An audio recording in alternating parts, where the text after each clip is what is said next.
আসসালামু আলাইকুম, সবাই কেমন আছো? আজ আমি আমার ছেলে ভালো রেজাল্ট করেছে আর সেজন্যই আমার ছেলের পছন্দ অনুযায়ী খাবার তৈরি করব। ছোট একটি ব্লগ ভিডিও তোমাদের সাথে শেয়ার করব। তো প্রথমে আমি একটি কোরিয়ান স্টাইলে মাছ ফ্রাই করব, আর মাছ ফ্রাইটা আমার ছেলে খুব ভালো খায় আর সেটাই ফ্রাই করব আজকে।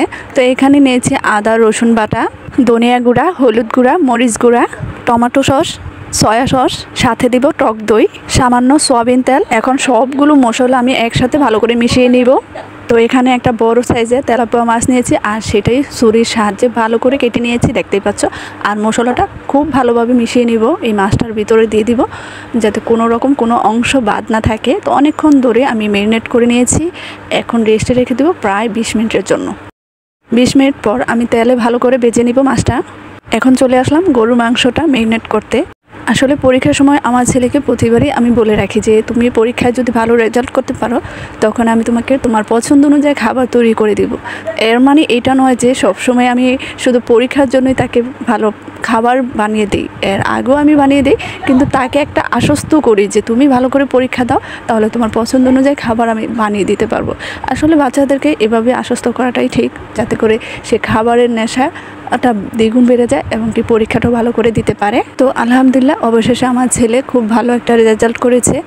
সবাই তো মাত্র 5-এ উঠেছে আমার ছেলে, সবাই অনেক অনেক অনেক দোয়া করবে যাতে সামনে আরও ভালো রেজাল্ট করতে পারে।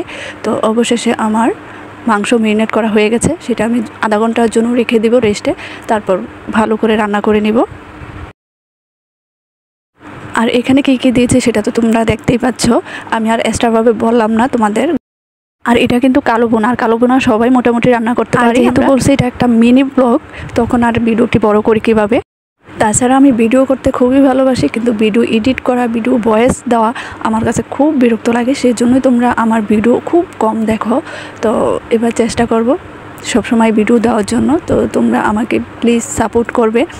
যদি কোনো ভুলভ্রান্তি হয়ে থাকে অবশ্যই কমেন্টে তোমরা বলে দিবে। যাই হোক, আমি কিন্তু গরু মাংস কালো বোনা করেছি, আর কালো বোনাটা আমার ছেলে মাশাআল্লাহ ভালো খায়, আর সেই জন্য আমি কালো বোনাটা করেছি। তোমরা দেখতেই পাচ্ছিলা যে কীভাবে আমি কালো বোনাটা করেছি, মাশাআল্লাহ অনেক সুন্দর হয়েছে। তো এখানে আমি মোটামুটি বড় বড় চিংড়ি নিয়েছি, সরষা চিংড়ি রান্না করব বলে। তো সরষা চিংড়ির জন্য মশলাটা আমার লাগবে সাদা সরষা, কালো সরষা আর একটা কাঁচামরিচ, সেটাই আমি ব্লেন্ডারে ভালো করে ব্লেন্ড করে নিব। আর চিংড়িটা তো আমি একটু ফ্রাই করে নিলাম, একটু হালকা ফ্রাই করে নিয়েছি। তো চিংড়িটা ফ্রাই করা হয়ে গেছে, এখন সরষার তেল দিয়ে যে মশলাটা আমি ব্লেন্ডার করে নিয়েছিলাম সেইটাই আমি দিয়ে দিব। মশলাটা আমি তেলটার সাথে ভাজা ভাজা করে নিব, আর সাথে লবণ হলুদ দিয়েছিলাম, কাঁচামরিচ আর শুকনো মরিচ দিয়ে দিলাম, আর সাথে কিন্তু আমি পানি দিয়ে দিলাম। পানিটা কিন্তু আমি একেবারেই দিয়ে দিচ্ছি যাতে দুবার না দিতে হয়। কিছুক্ষণ পর আমি চিংড়িটা দিয়ে দিলাম। এখন উল্টিয়ে পাল্টিয়ে সুন্দর করে আরও একটু পানিটা কমিয়ে ভালো করে রান্নাটা করে নিব। অবশেষে আমার রান্নাটা কমপ্লিট। অত বেশি জল রাখি নাই, মাশাআল্লাহ দেখতে কত সুন্দর দেখা যাচ্ছে। তোমরা কিন্তু দেখে কমেন্ট করবে কেমন হয়েছে। সব রান্না কিন্তু আমার কমপ্লিট, তবে কিছু কিছু রান্না কিন্তু আমি দেখাইনি তোমাদের, কারণ এটা বলেছিলাম মিনি ব্লগ, তো অনেকটা বড় হয়ে যাচ্ছে। এখানে কিন্তু কোরিয়ান স্টাইলে সসটা বানিয়ে নিয়েছি, দেখতেই পাচ্ছ।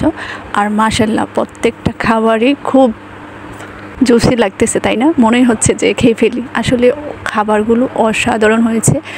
তোমরা বাসায় এভাবে ট্রাই করবে। আর তোমাদের বাচ্চাদের পরীক্ষার জন্য, পরীক্ষার আগে তো আমরা মারা সবসময় চাই বেস্ট খাবারটা সন্তানকে দেওয়ার জন্য, তবে পরীক্ষার সময় কিন্তু তাদের মজাদার খাবারগুলো, তাদের পছন্দের খাবারগুলো কিন্তু অনেকগুলো আইটেম থাকে, তো তারা সেটা দেখেই খুব খুশি হয়ে যায়।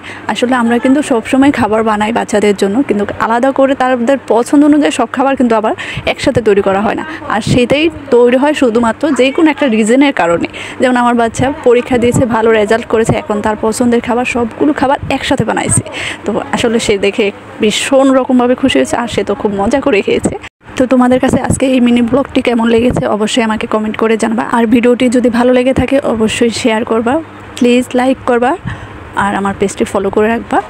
তো আজ এই পর্যন্তই, ভালো থাকবা, সুস্থ থাকবা, আল্লাহ হাফেজ।